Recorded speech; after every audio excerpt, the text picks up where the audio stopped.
నమస్తే. National commission for men ఖచ్చితంగా ఉండాల్సిందే అంటున్నారు. దీనికి సంబంధించి చాలా పోరాటాలు కూడా చేశారు. ఆయన ఎవరో కాదు, మనతో పాటు ఉన్నారు శేఖర్ భాషా గారు. మరి వారితో మాట్లాడదాం. అంటే చాలా రోజుల నుంచి దీనికి సంబంధించి వార్తలు వస్తూ ఉన్నాయి. బట్ ఇది ఎంతవరకు ఇంప్లిమెంటేషన్ సాధ్యమవుతుంది? ఒకవేళ పురుషులకు కనుక ఇలాంటి హక్కులు వచ్చినట్లయితే వాళ్ళకి ఎలాంటి ఎడ్జింగ్ అనేది జరుగుతుంది, ఎలాంటి ఫెచ్చింగ్ అనేది కలుస్తుంది అనే విషయాలు మాట్లాడదాం. మనతో పాటు శేఖర్ భాషా గారు ఉన్నారు. నమస్తే అండి.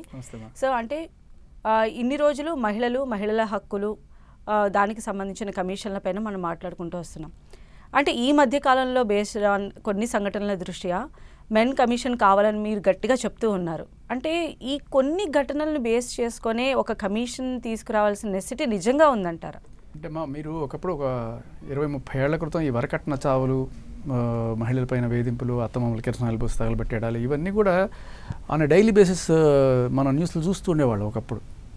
మేబీ మీ చిన్నప్పుడు మీరు పుట్టకముందు ఆ టైంలో ఉండొచ్చు. బట్ తర్వాత కూడా కొన్నాళ్ళు ఫ్రీక్వెన్సీ తగ్గింది. ఎందుకంటే there was special commission for మహిళల కోసం ప్రత్యేక కమిషన్ అండ్ అలాగే వాళ్ళ కోసం ప్రత్యేక చట్టాలు 498 ఇలాంటివన్నీ కూడా తీసుకురావడం వల్ల కొంత సమాజంలో అది తగ్గింది. అండ్ అలాగే మహిళల్లో కూడా ఎడ్యుకేషన్ పెరిగింది, వాళ్ళు సెల్ఫ్ సస్టైనబుల్గా వాళ్ళంతరికి వాళ్ళు సంపాదించుకొని బతకగలుగుతున్నారు.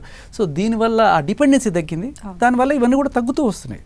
ఇప్పుడు ఇవాళ మనం చూస్తుంటే అప్పట్లో 30 ఏళ్ళ క్రితం మనం ఎలాంటి న్యూస్లు అయితే చూస్తున్నాం, ఇవాళ రేపట్లో డ్రమ్లో, బ్లూ డ్రమ్లో ఒకసారి, గ్రీన్ డ్రమ్లో ఒకసారి మొగుళ్ళని కేసు చంపేయడం, బాత్రూమ్ టైల్స్ ఓపెన్ చేసి దాంట్లో మొగుని పెట్టేసి సిమెంట్ వేసి చంపేయడం, ఇంకా ఎన్ని రకాలు మనం చూస్తూనే ఉన్నాం. సోనమని, పూనమని, ఇంకా త్రిషా శర్మ అని, ఇక్కడ కూడా విత్ ద హెల్ప్ ఆఫ్ మెన్నే ఉన్నారు కదా.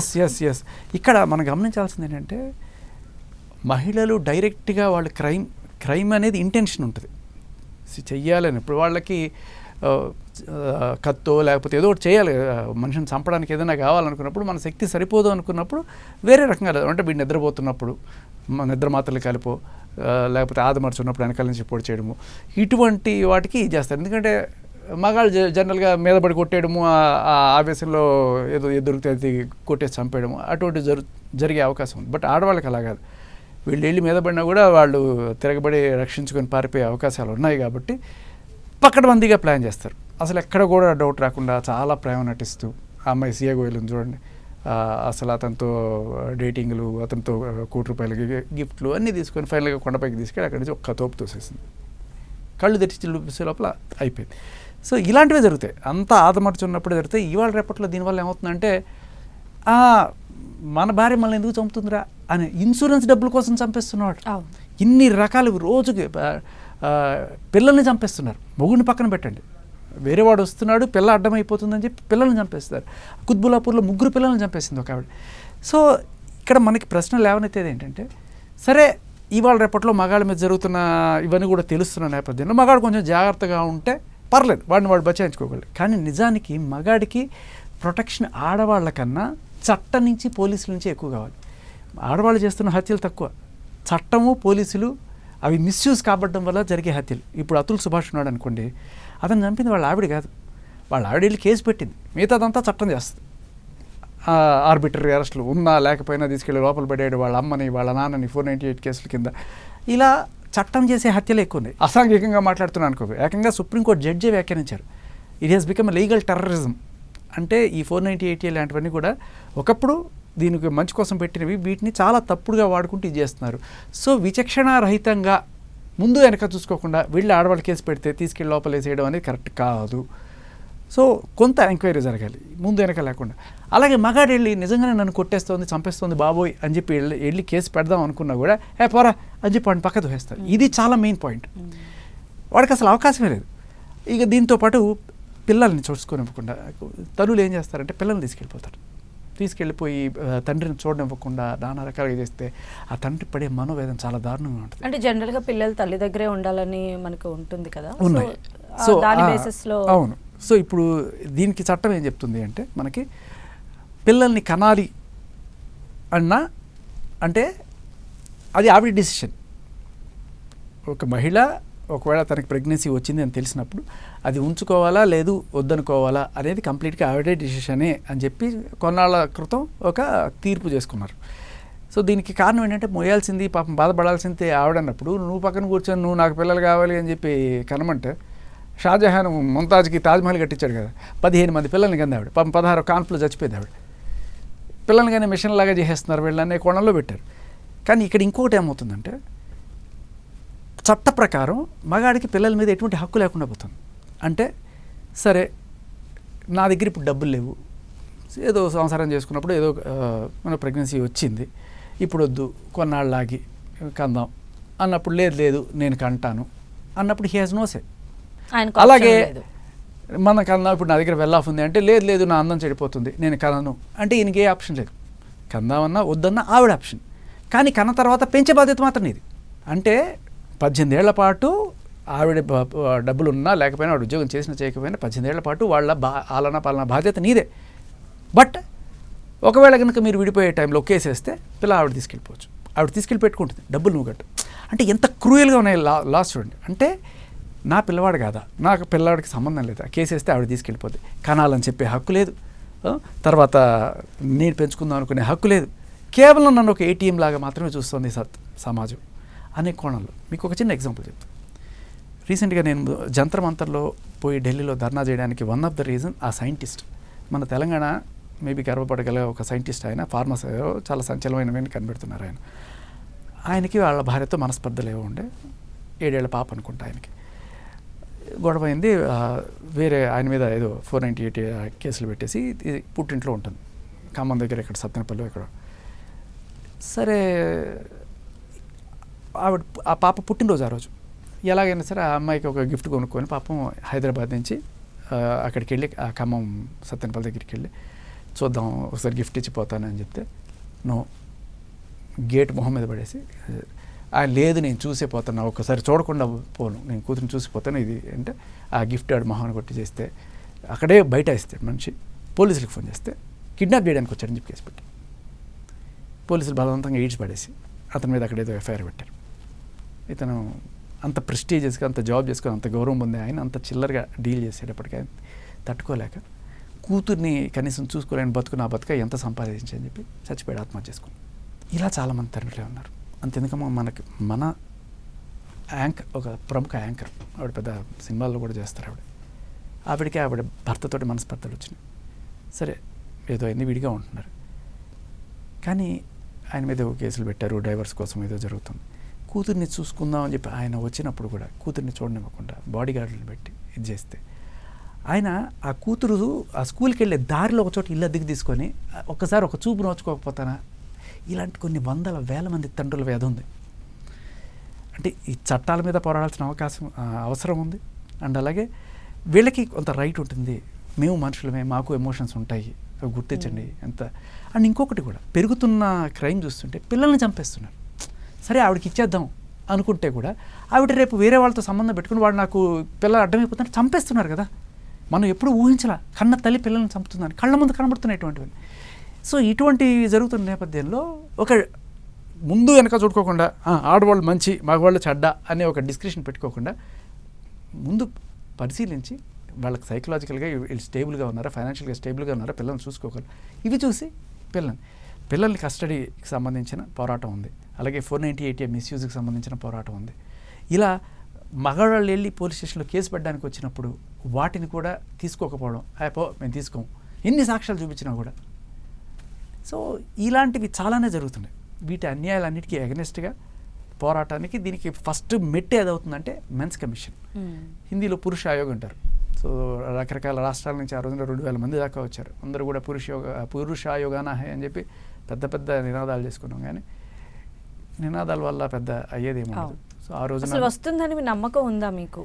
చచ్చిపోతున్నారు కదా మనుషులు. ఇప్పుడు ఇంతమంది చచ్చిపోతున్నా పోతే పోన్లే మనకేంటి అని చెప్పి వ్యవహరించే మన ప్రభుత్వం. ఒక ఆయన మిట్టల్ అనే ఆయన రాజ్యసభ ఎంపీ గారు, ఆయన ఫస్ట్ బిల్ ప్రవేశపెట్టారు, ప్రైవేట్ బిల్. సో రాజ్యసభలో అయ్యింది అది. తర్వాత దాన్ని మళ్ళీ ఇవాళ ఈ సియా గోయల్ కేతన్ ఇన్సిడెంట్ తర్వాత జరుగుతుంది. అదొకటే కాదు, రోజు మనం చూస్తున్నాం. సో కావాలి మెన్స్ కమిషన్ అనేది.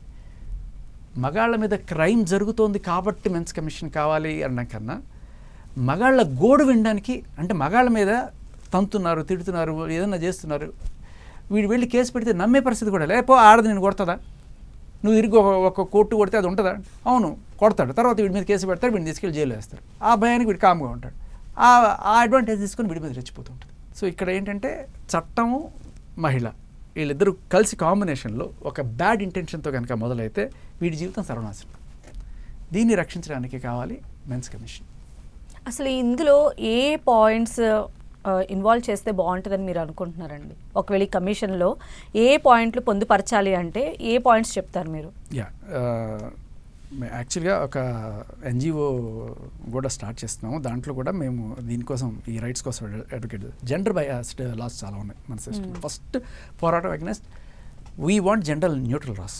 ఎలా అంటే ఇవాళ రేపట్లో బ్రేకప్లు అనేది చాలా కామన్ అయిపోతుంది.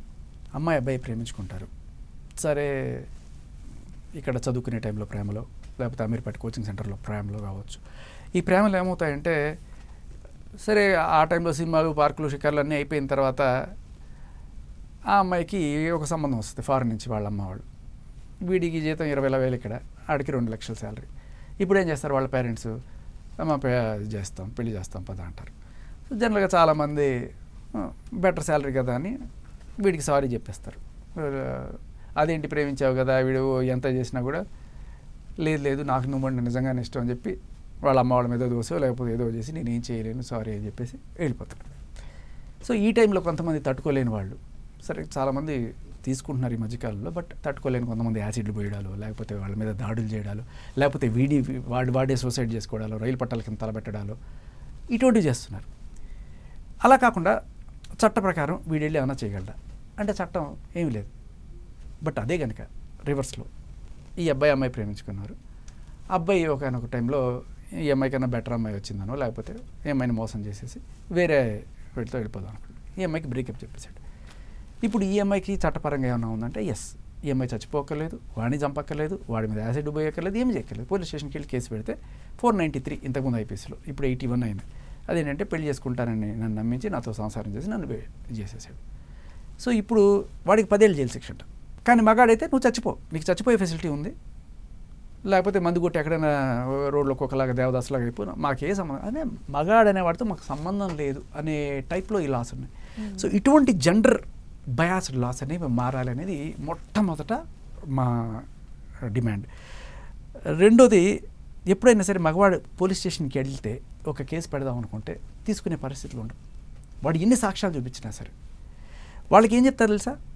నువ్వు కేసు పెడతావు సరే, ఆ అమ్మాయి వచ్చి నీ మీద అత్యాచారం కేసు పెట్టింది అనుకో, అమ్మాయికి ఏం సాక్ష్యాలు అవసరం లేదు, నేను తీసుకెళ్ళి 14 రోజులు రిమాండ్లో పెడతాను, తర్వాత ఆలోచిస్తాం. అవసరమా నీకు? వెళ్ళిపో. వాళ్ళు ఏదో మనకి ఫేవర్ చేస్తున్నాడు, అయ్యా నాకు అన్యాయం జరుగుతుందంటే బెదిరించి భయపెట్టి పంపించేస్తున్నారు. అంటే మీ వైపు నుంచి సపోర్ట్ సిస్టమ్ లేదు కాబట్టి, అటువైపు ఉంది కాబట్టి ఇలా అయ్యా. ఇకపోతే పెళ్ళిళ్ళలో అమ్మాయి ఎంత చదువుకున్నా కూడా, రీసెంట్గా మనం ఒక కేసు చూసాం. ఆవిడకి 3 డిగ్రీలు అంట, ఆవిడ లాయర్ అంట, ఇంజనీర్ అంట, ఇంకా ఎంబీఏ అంట, 3 డిగ్రీలు ఉన్నాయి ఆవిడకి. భర్త ఏమో ఇంజనీరింగ్ 3rd ఇయర్లోనే ఆపేశాడు. ఆయన సినిమా హీరో, ఈవిడ సమ్ బిజినెస్ ఉమెన్. వీళ్ళిద్దరికీ ఒక బాబు కూడా. సో మొత్తానికి ఏమైంది, ఈవిడికి ఇన్ని డిగ్రీలు పెట్టుకొని కూడా నాకు నెలకి 10 లక్షలుగా మెయింటెనెన్స్ కావాలన్నట్టుగా అడుగుతుంది. అంటే ఏంటి, మనం చదువుకోగలిగి సంపాదించగలిగి అన్నీ ఉండి కూడా ఇంకా ఒక చట్టం ఉంది కదా మనం మెయింటెనెన్స్ తెచ్చుకోవడానికి అనేది. అదే మగాడికి డబ్బులు తక్కువ ఉండి ఆవిడకి ఎక్కువ ఉండి, అయ్యా నాకు లేవు ఇప్పించండి అంటే, నీ కాళ్ళు చేతులు బాగున్నాయి కదా, నువ్వు వెళ్ళి పని చేసుకో. మరి ఆవిడకి కూడా కాళ్ళు చేతులు బాగున్నాయి కదా, ఆవిడ ఎందుకు పని చేసుకోకూడదు? అలా చూడరు. సో అంటే ఇప్పుడు పరిస్థితులు ఇలా మారాయి, కానీ ఒకప్పుడు అంటే ఈ చట్టాలు పెట్టినప్పుడు సిచ్యువేషన్స్ వేరే ఉన్నాయి కదా. ఇప్పుడు కూడా అటువంటి వాళ్ళు లేరా? ఉన్నారు కదా. ఇప్పుడు కూడా అటువంటి మహిళలు ఎవరైతే ఉన్నారో వాళ్ళకి కావాలి. కానీ ఉన్న మహిళలు కూడా వాళ్ళ పేరు చెప్పి మిస్యూజ్ చేస్తున్నారు. ఓకే. ఇప్పుడు దానివల్ల ఏమవుతుందంటే కంప్లీట్గా చైనా లాగా మొత్తం తీసి అవతల పడేశారు. ఇప్పుడు చైనా చూస్తే అలిమోని లేదు, లండన్లో లేదు. అక్కడ ఏంటంటే మొగుడు పెళ్ళాం అయిన తర్వాత ఇద్దరి ఇది ఇన్కమ్ ఏదైతే ఉంటుందో ఫైనల్గా అవన్నీ చూసి ఈక్వల్గా డిస్ట్రిబ్యూట్ చేస్తారు, హాఫ్ ఆఫ్. ఇప్పుడు అమెరికాలో టాప్ 42 మిలియనీర్ ఉమెన్ ఎవరైతే ఉన్నారో వాళ్ళందరూ ఇలా విడాకులు తీసుకోవడం వల్ల భరణం పొందిన మహిళలేట. అంటే ఇదొక బిజినెస్ అయిపోతుంది. అంటే నాట్ జస్ట్ మన ఇండియాలోనే ఇలా ఉందనుకుంటే అమెరికాలో కూడా అలా పెడుతుంది, బట్ చైనాలో అలా లేదు. ఇప్పటి ఇవన్నీ మారుతున్నాయి. లండన్లో మారిపోయింది, ఇప్పుడు అమెరికాలో కూడా మార్పులు వస్తున్నాయి. కాకపోతే ఇక్కడ ఏంటంటే ప్రీనప్ అగ్రిమెంట్స్ అని ఉంటాయి. అంటే పెళ్ళికి ముందే ఇదిగో మేము ఇంత కట్నం ఇస్తున్నాము, లేకపోతే నేను ఇంత తీసుకొస్తున్నాను టేబుల్కి, మా అమ్మాయికి 5 ఎకరాల పొలం ఉందో, లేకపోతే ఇది ఇస్తున్నాం, మేము ఇస్తున్నాం, మా అబ్బాయికి ఇంత ఉంది, నీ ఉద్యోగం ఇది, నా డబ్బులు ఇది, నా డబ్బులు ఇది, సో ఒకవేళ విడిపోతే ఏంటి అని ముందుగానే రాసేసుకుంటే ఏ ప్రాబ్లం లేదు. దాన్ని ప్రీనప్ అంటారు. ఇప్పుడు అమెరికాలో ఏం చేస్తున్నారంటే ఇట్లా మిస్యూజ్ చేస్తున్నారని చెప్పి ముందుగానే ఇదిగో నా పేరు మీద ఈ ఆస్తులు ఉన్నాయి, 10 ఇళ్ళు ఉన్నాయి, 10 కమర్షియల్ ప్రాపర్టీస్ ఉన్నాయి, ల్యాండ్లు ఉన్నాయి. ఒకవేళ కనుక నువ్వు మనం పెళ్ళి అయిన తర్వాత ఇవన్నీ కూడా నాకు కావాలంటే కుదరదు, ఇదిగో ఈ ఒక ప్రాపర్టీ మాత్రమే నాది, అలాగే నీకు సంబంధించి ఏమున్నాయి ఇవి మాత్రమే మనం మాట్లాడుకోవాలి. Also let's not discuss about property. ఇది ప్రాపర్టీకి సంబంధం లేదు. విడిపోతే you go on your own, I go on my own, because you are abled women, I'm an abled man. ఈ కోణంలో ప్రీనప్ అగ్రిమెంట్స్ అనేవి ఉన్నాయి. మన భారతదేశంలో వాటికి ఇంకా చెల్లుబాటు రాలి. ఇవి లీగలైజ్ చేయాలి అనే డిమాండ్ ఉంది. ఎందుకంటే ముస్లిం వివాహ వ్యవస్థలో నికానామా అంటారు. నికానామా అంటే వాళ్ళు రాసుకుంటారు చాలా క్లియర్ కట్గా పెళ్ళిలో. అమ్మాయికి ఇంత మెహర్ అని ఇస్తారు. అంటే మనం అబ్బాయిలకి కట్నం ఇస్తాం కదా, అక్కడ అమ్మాయిలకి వాళ్ళు మెహర్ అని ఇస్తారు. ఇన్ కేస్ ఒకవేళ కనుక విడిపోతే షీ కెన్ కీప్ ద మెహర్. ఆ అమ్మాయి ఆ డబ్బులు ఉంచుకోవచ్చు విడిపోతే. వీడు తలాక్ చెప్పేసిన తర్వాత ఆ అమ్మాయికి అది సేఫ్టీ నెట్గా ఉంటుంది. ఆ అమ్మాయికి ఒకవేళ విడిపోయిన తర్వాత, ఒకవేళ లేని పక్షంలో కూడా ఒక 3 నెలల్లో 6 నెలల్లో ఈ అబ్బాయి అమ్మాయికి భరణం ఇస్తాడు. బట్ అంతకు మించలేదు. బట్ ఇక్కడ హిందూ చట్టంలో ఏంటంటే లైఫ్ లాంగ్ ఏటీఎం లాగా వాడుతున్నారు. మీరు గమనించి ఉంటారు, ఈ మధ్యకాలంలో ఆవిడ 7 మందిని పెళ్లి చేసుకుంది, 7 మంది దగ్గర కూడా భరణాలు వసూలు చేస్తుంది. ప్రతి ఒక్కరి మీద కూడా 3 నెలలకు ఒకసారి 498 పెట్టడం, వాడి దగ్గర 30-40 లక్షలు సెటిల్మెంట్ గుంజడం, అది అయిపోయిన తర్వాత ఇంకోని పెళ్లి చేసుకోవడం. జడ్జి షాక్ అయిపోయాడు. అంటే వీటిని ఎంత చక్కగా ఉపాధి హామీ పథకాల్లాగా వాడుకుంటున్నారు అనేది ఒకటి జరుగుతుంది. సో ఇలా ఇంకొక కొన్ని డిమాండ్స్ ఏంటంటే, ఒకళ్ళు హనీ ట్రాపర్ అని తెలిసింది, లా అబ్యూజర్ అని తెలిసింది, వాళ్ళని బ్లాక్ లిస్ట్ చేయండి. వీళ్ళు ఈ స్టేషన్లో కేసు పెట్టి మళ్ళీ ఆ స్టేషన్లో వీళ్ళకి తెలియకుండా ఇక్కడ ఒక కేసు చెప్తాను మీకు. మొగుడు మీద 498తో స్టార్ట్ అయింది ఆడు. మొగుడు బంధువులు 16 మందిని పెట్టి, సరే వాళ్ళందరినీ అరెస్టులు చేశారు, ఏదో అయింది. మొత్తానికి ఒక ఏంటి కేసు ఏంటంటే అబార్షన్, బలవంత అబార్షన్ చేయించాడు ఇష్టం లేకపోయినా కూడా అని చెప్పి. 6 నెలలు తిరగకుండా ఇక్కడ అన్నవరంలో కేసు పెట్టి, కాకినాడలో ఇంకొకటి తగులుకొని వాడితో పెళ్లి కూడా చేసేసుకొని, తర్వాత ఎందుకయింది అని చెప్పి వాడి మీద కేసు పెట్టడానికి వెళ్ళింది. ఏది, వీడు నన్ను మోసం చేశాడంటే, అదేంటమ్మా నీకు ఆల్రెడీ పెళ్ళైనట్టుగా ఎక్కడో ఉంది అంటే, లేదు సార్ అతను నపుంసకుడు, అందుకే నేను ఇతను చేసుకున్నానని చెప్పి. మరి నపుంసకుడు అయితే అబార్షన్ ఎట్లా చేయించాడు అంటే, ఒక 70 కిలోమీటర్ల దూరంలోనే ఆ పోలీస్ స్టేషన్ తెలియకుండా ఈ పోలీస్ స్టేషన్లో, ఈ పోలీస్ స్టేషన్ తెలియకుండా బాపట్ల పోలీస్ స్టేషన్లో, బాపట్ల పోలీస్ స్టేషన్ తెలియకుండా ఇలా హైదరాబాద్ వచ్చి ఇక్కడ, ఇలా వరుసగా 3 నెలలకి ఈవిడ చేసుకుంటూనే పోతూ ఉంటుంది. అంటే వాళ్ళకు వృత్తి అది. వాళ్ళ పెట్టుబడి ఏంటి? పోలీస్ చట్టం, చట్టంలో ఉన్న లూప్ హోల్స్, పోలీసులు ఆడవాళ్ళకి ఇచ్చే ఆ గౌరవం, దాన్ని మిస్యూజ్ చేసుకోవడం వల్ల ఏమవుతుంటే ఇటువంటివి పెరగడం వల్ల నిజమైన బాధితులు ఎవరైనా వచ్చినా కూడా రేపు వాళ్ళకి న్యాయం జరిగే పరిస్థితి ఉంటుంది. సో ఇటువంటివి ఆ హనీ ట్రాపర్స్ డేటాబేస్ అనేది మెయింటైన్ చేయడం, అండ్ అలాగే ఆధార్ కార్డు బేస్ చేసుకుని వాళ్ళు కంప్లైంట్ ఇవ్వడానికి వచ్చినప్పుడు జస్ట్ చెక్ చేస్తే వీళ్ళు ఇంతకుముందు ఎటువంటివి చేస్తున్నారా అనేది కూడా తెలుసుకోవడం అనేది చాలా ఇంపార్టెంట్. అలాగే ఇప్పుడున్న అబ్బాయిలు పెళ్లి చేసుకోవాలనుకున్న ప్రతి అబ్బాయిలకి ఎడ్యుకేషన్, లా ఎడ్యుకేషన్ అనేది చాలా అవసరం. అంటే చట్టాలు ఏం చెప్తున్నాయి, రేపు నువ్వు పెళ్లి చేసుకుంటే బాగానే ఉంది, రేపటికి రేపు మీ ఆవిడ వెళ్ళిపోయి ఆవిడ బాయ్ ఫ్రెండ్ తోటో లేకపోతే ఎక్కడో ఉండొచ్చు, నువ్వు అభ్యంతరం పెట్టడానికి లేదు, అది ఆవిడ స్వేచ్ఛ. సో ఇది సుప్రీంకోర్టు తీర్పు. అక్కడితో ఆగకుండా ఆవిడ నీ దగ్గర నుంచి మెయింటెనెన్స్ కూడా క్లెయిమ్ చేయొచ్చు. ఆవిడ వేరే వాడుతూ ఉంటూ నీ మీద గృహహింస, డొమెస్టిక్ వైలెన్స్, అదే మెయింటెనెన్స్, 498 అన్నీ కూడా పెట్టచ్చు, నువ్వు ఇచ్చుకుంటూ పోవాలి. సో ఈ సెక్షన్స్ ఉన్నాయి, ఇవి పడితే నీకు ఇట్లా అవుతుంది, ఇవన్నీ తెలిసిన తర్వాత కూడా నువ్వు పెళ్లి చేసుకున్నావు అంటే నాకు తెలిసి ఏ మగవాడు కూడా భయపడతాడు, పెళ్లి చేసుకోడు. Until unless is for sure ఆ అమ్మాయి అసలు అటువంటిది కాదు, ఆ అమ్మాయి దేవత, ఆ అమ్మాయి ఇటువంటి చేయదు అని వాడికి క్లియర్ కట్టి ఉంటే చేసుకుంటాడు. కానీ సియాగో ఇలాంటి వాళ్ళని చూడండి, వాడు ఏమనుకున్నాడు, బా నా పెళ్ళాం దేవత అనుకున్నాడు. వీళ్ళందరూ కూడా ఈ చంపేసిన వాళ్ళు ఎవరైతే ఉన్నారో వాళ్ళందరూ కూడా తెగ నటించేశారు ప్రేమ. భయం వేస్తుంటుంది ఒక్కొక్కసారి. పెళ్లి చేసుకోవాలి అనే సిచ్యువేషన్ ఇండియన్ చట్టం కల్పించట్లేదు. ఈ చట్టంలో మార్పు రావాలి. పిల్లలు పుట్టిన తర్వాత కూడా వాళ్ళకి నా మీద ఎటువంటి హక్కు లేదు, వాళ్ళని పోషించడం తప్ప. ఇంత దారుణమైన సిచ్యువేషన్లో మనం ఉన్నప్పుడు మార్చుకోవాలి కదా చట్టాలని. వీటి కోసమే మెన్స్ కమిషన్ అనేది ఒక తొలి అడుగు మాత్రమే. ఈ చట్టాలన్నీ మారాలి అనేది మా బలమైన డిమాండ్. అయితే అసలు ఇలాంటి వాటికి రాజ్యాంగం అనేది అనుమతి ఉంటుందని భావిస్తున్నారా యాజ్ ఆఫ్ నౌ? రాజ్యాంగం అనుమతి అంటే రాజ్యాంగంలో పిల్లల కోసం మహిళల కోసం ప్రత్యేక చట్టాలు చేయొచ్చు అని చెప్పి మొదట్లో అంబేద్కర్ గారు రాసినప్పుడు రాశారు. దాన్ని వాడుకొని మన వాళ్ళు రకరకాల స్కీములు పట్టుకొచ్చారు. అందులో కొన్ని ఓటర్ రాజకీయాలు ఉంటాయి, కొంత ఇమేజ్ సంపాదించుకోవడానికి కావచ్చు. ఇలా అందులో ఒకానొక సిచ్యువేషన్ మీరు గమనించండి, ఫ్రీ బస్. సో ఫ్రీ బస్లో అండర్ ప్రివిలేజ్డ్ మహిళలు వెళ్తున్నారా, డబ్బులు సంపాదించుకుంటున్న వాళ్ళు వెళ్తున్నారా? అందరూ వెళ్తున్నారు. సో నిజంగా ఫ్రీ బస్ ఎవరికి కావాలి? ఆఫర్ చేయలేని పూర్ పీపుల్, అమ్మాయిలైనా అబ్బాయిలైనా చదువుకుంటున్న వాళ్ళు, వాళ్ళకి చాలా ఉపయోగపడుతుంది. కానీ డబ్బున్న వాళ్ళు కూడా మనం కొంత మిగిల్చుకోవచ్చు కదా, గ్రీడీ వాళ్ళు దాంట్లో పోతూనే ఉన్నారు. ఫ్రీ బస్సు కూడా పక్కన పడి, ఫ్రీ లిక్కర్ ఏంటండి? ఆడవాళ్ళకి ఫ్రీ లిక్కర్ అనే విషయం మీకు తెలుసు? ఏ పబ్కు పోయినా సరే ఆడవాళ్ళకి ఫ్రీ లిక్కర్. పబ్బుల్లో ఫ్రీ లిక్కర్ ఎందుకంటే వాళ్ళ కోసం మగాళ్ళు వస్తారు కాబట్టి వాళ్ళ దగ్గర నుంచి డబ్బులు వసూలు చేస్తారు. ఇది ఫ్రీ లిక్కర్ అనమాట. అంటే ఈ ఫ్రీబీల కాన్సెప్టు ఎంత చక్కగా అంటే మనుషుల్ని ఇటుపక్క చెడగొట్టడానికి ఉంది, ఒకవేళ మంచిగా వాడుకోవడానికి అయితే అందరికీ అండర్ ప్రివిలేజ్డ్ వాళ్ళకి ఇవ్వాలి కదా. సో ఇదేంటంటే ఒక ఓటు రాజకీయం. ఇప్పుడు ఆ వాగ్దానం వల్ల ఒక పర్టికులర్ పార్టీ, అసలు సీన్లో లేని పార్టీ అధికారంలోకి వచ్చేసే పరిస్థితి ఇవి కూడా ఉన్నాయి కాబట్టి పడతాయి.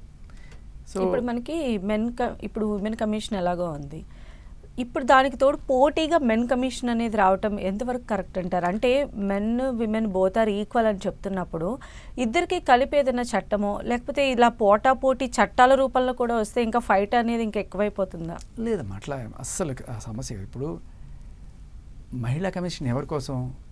ఎవరైతే దరిద్రపు మగవాళ్ళు ఉన్నారో వాళ్ళని ఒక బెత్తంతో చేయడం కోసం. అలాగే దరిద్రపు ఆడవాళ్ళు కూడా చాలామంది ఉన్నారు, వాళ్ళకి బెత్తం లేదు. ఇప్పుడు అది కావాలి మెన్స్ కమిషన్. మెన్స్ కమిషన్లో ఐ విష్ ప్రతి ఒక్క అధికారి కూడా మహిళే అవ్వాలి. ఎందుకంటే వాళ్ళు అర్థం చేసుకున్నట్టుగా మగవాళ్ళు కూడా అర్థం చేసుకోలేరు. ఇంకొకటి ఏంటంటే మహిళల్ని పట్టుకురావాలంటే కూడా మహిళా కానిస్టేబుల్సే కావాలి మనకి. ఇవాళ రేపట్లో ఒక క్రైమ్ చేసిన మహిళ అయినా సరే 6 గంటల తర్వాత నన్ను పోలీస్ స్టేషన్లో ఉంచకూడదనే ధైర్యంతో ఇవి తెలిసిన వాళ్ళు ఏం చేస్తున్నారు? పోలీసులు దబాయిస్తారు. పోలీసు కనీసం బలవంతంగా లాక్కెళ్ళి లోపల కూర్చోబడ్డానికి కూడా వాడికి అధికారం లేదు. ఏం చేయగలడు?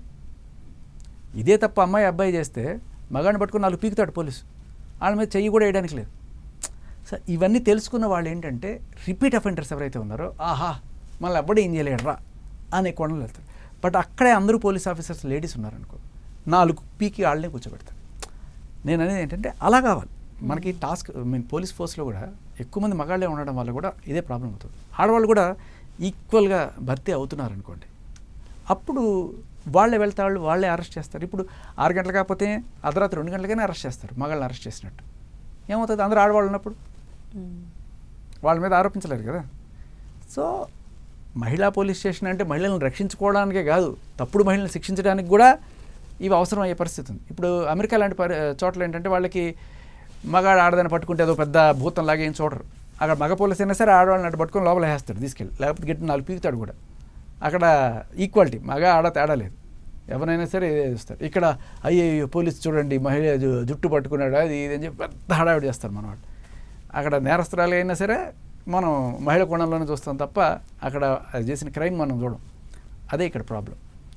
సో ఐ విష్ ఇది మహిళా కమిషన్ పురుషుల కమిషన్ సపరేట్గా ఉండడం కూడా చాలా అవసరం. ఎందుకు చెప్తున్నానంటే మహిళల ప్రాబ్లమ్స్ వేరు, పురుషుల ప్రాబ్లమ్స్ వేరు. మహిళల ప్రాబ్లమ్స్ ఎలా ఉంటాయి?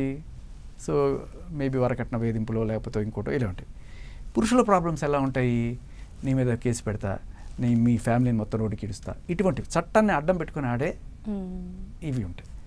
సో వీటిని వెల్ డాక్యుమెంటెడ్గా వాటిని ఫేస్ చేసే విధంగా మనం ఈ చట్టాలని ఆర్గనైజేషన్ని రూపుదిద్దుకోవాలి. అలానే ఇప్పుడు ఏదైనా ఒక ఇన్సిడెంట్ జరిగిన వెంటనే అది విమెన్కైనా మెన్కైనా, ఇప్పుడు ఫర్ ఎగ్జాంపుల్ విమెన్కి జరిగినప్పుడు మనం చూసాం నిర్భయ లాంటి చట్టాలు తీసుకొచ్చారు, ఫాస్ట్ ట్రాక్ కోర్టులు అన్నారు ఇలా. బట్ అక్కడ కూడా జస్టిస్ జరుగుతుంది అనుకుంటున్నారు. ఇప్పుడు వచ్చేటువంటి మెన్ కమిషన్ త్రూ వచ్చేటువంటి ఈ చట్టాల్లో కూడా మీకు జస్టిఫికేషన్ అనేది వస్తుందని మేము ప్రత్యేకంగా చట్టాలు ఏం కోరుకోవట్లేదు.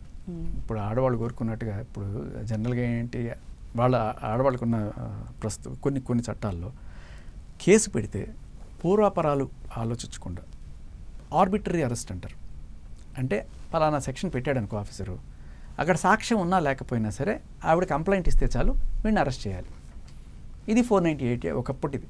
సో దీన్ని ఎంత మిస్యూజ్ చేశారంటే ఫైనల్గా ఇవాళ పొరలు పీకేశారు ఆ చట్టానికి. ఇప్పుడు ఒక మహిళ వెళ్ళి అవును నన్ను మా ఆయన కొట్టేశాడు చంపేశాడు అని చెప్పి ఈ కేసు పెట్టింది అనుకోండి 498.